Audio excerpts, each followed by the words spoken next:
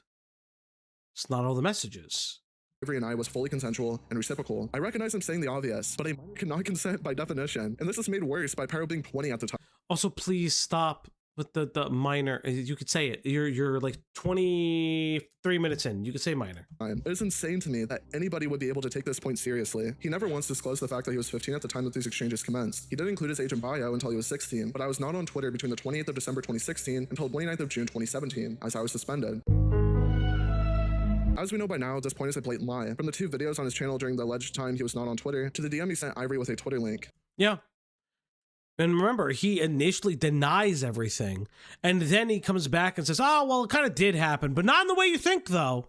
There is more than enough evidence to show this is not true. It's clear he lied on this point. A lot of people were being very particular about the word using minor for grooming, but Pyro was totally grooming unintentionally or not. Yeah. Moreover, individuals have since come forward contending that Ivory would be disingenuous about his age to proactively gain entry to other fantasy roleplay groups. Imgur link. I'm really confused about Ivory's inconsistency. Yeah, like minor is not a slur. I don't like, and to my recollection, it doesn't necessarily like kill you in the algo that way. This is evidence to suggest that he engaged in fantasy roleplay with another individual similar in age to me. This individual was also not aware of Ivory's age at the time, but in this particular example, it was. Ivory, who very much initiated and directed the roleplay. In the link Pyro provided in his response, he shows a Twitter user that claimed Ivory lied about his age to both Pyro and his own friends. The issue with this? Firstly, Pyro himself knew this claim wasn't true. Secondly, this user was clearly trying as hard as they could to prove that, claiming he was a clout chaser on top of alleging Ivory lied. The clout chasing argument comes from the Joke E-Fame song I already played earlier, the false 18+ Discord server claims, and the testimony. It doesn't take a detective to figure out how retarded this Twitter thread is. However, Pyro takes— Oh, so you'll do minor, but you won't do that?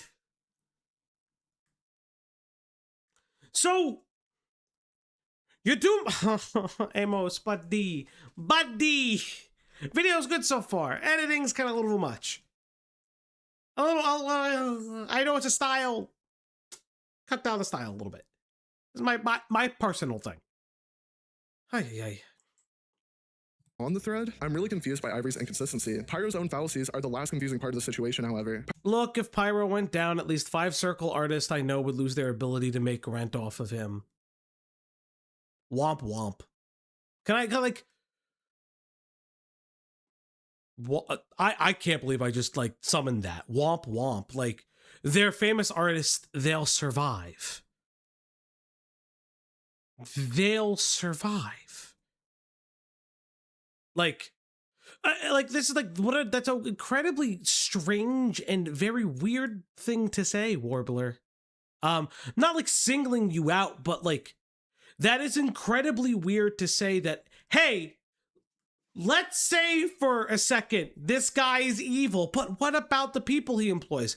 That sucks, and it sounds like that's Pyro's fault.